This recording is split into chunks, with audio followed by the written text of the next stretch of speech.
Hello mga kapatid, good morning. Day 3 tayo ngayon. Ngayong araw na to, kukuha tayo ng tren. Ayan yan. Pupunta tayo ng Toledo. Samahan nyo ko, ipapakita ko sa inyo. Okay, let's go.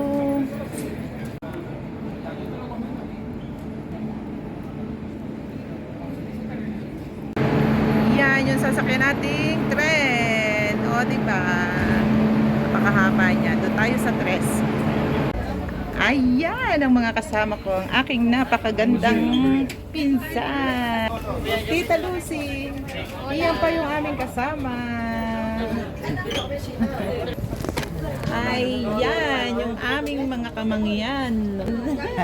Kamangyan nila nakapag-rep. Yeah. Ayan, tingnan natin ngayon kung ano yung pwede nating makita dito. Yan yung sinakyan natin na tren. Gandoon sa dulo. Mamaya dito ulit tayo kukuha ng tren. Ayan. Tingnan nyo siya. O, haba siya. Tapos tulis na tulis yung kanyang iso.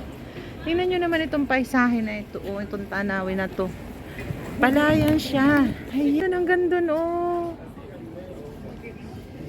Taniman siya ng palay. Ayan siya. Mga kapatid, ayan na. O, tingnan ninyo. Ito yung tagiliran. Aakyatin natin yung hagdan na yun. Ang gwapong apo ni Mama. Tapos sasama ko ulit kayo pag nandun na tayo. Tignan nyo yung kalye. Diba? Yan o, may patori pa si May. Umpisa na tayong magkaroon ng pawis. Kasawa ng aking pinsan. Hello Kuya Bot. Ayan. Aakyat tayo ngayon doon. Super! Yan, mababa tayo ng hagdan, dahan-dahan dahil baka tayo ay mahulog. Ay, medyo mataas yung ating aakyatin ngayon. Ayan, diba?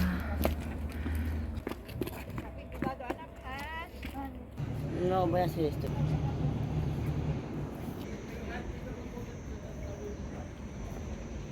Aakyat tayo ng escalator. Kaya lang itong escalator na pangalawang ito ay patay. Pero ito ay tatlong salin.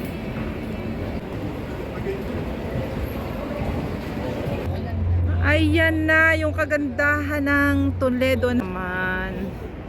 Super ganda. Super ganda, malinis, presko ang hangin. Ito pa. Iniintay nila ako dahil ako ay mabagal. Aura mo natin. Pak! Ganun. Ayan.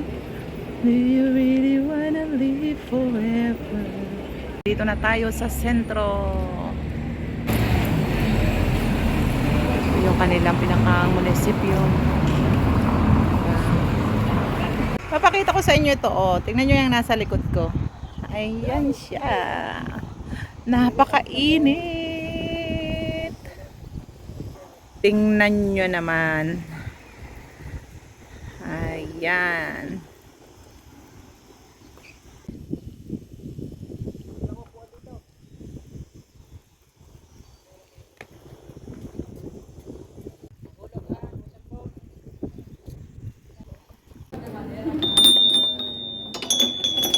Diba?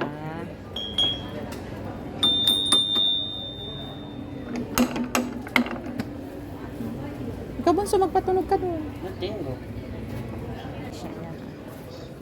Ayan, simbahan. Tama dito ang mga souvenir, kakaiba pa rin.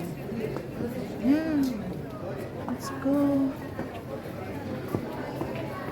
Ito siya. Sino siya? Ang galing niyang gumiling, ang galing niyang gumiling. Tingnan nyo yung mga kalye dito. Ayan, ang liliit. Mga antig. Maluluma na sila.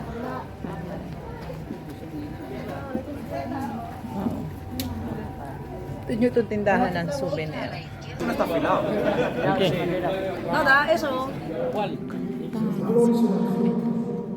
Que no os dé vergüenza encontraros como estáis hoy en esa misma fe, en esa misma devoción, la hermandad. Que no os dé vergüenza proclamar los valores del Evangelio allá donde os encontréis. Thank you for watching. Don't forget to like, subscribe, and share. At i-click nyo na din po ang notification bell para lagi kayong updated sa ating mga videos. Adios!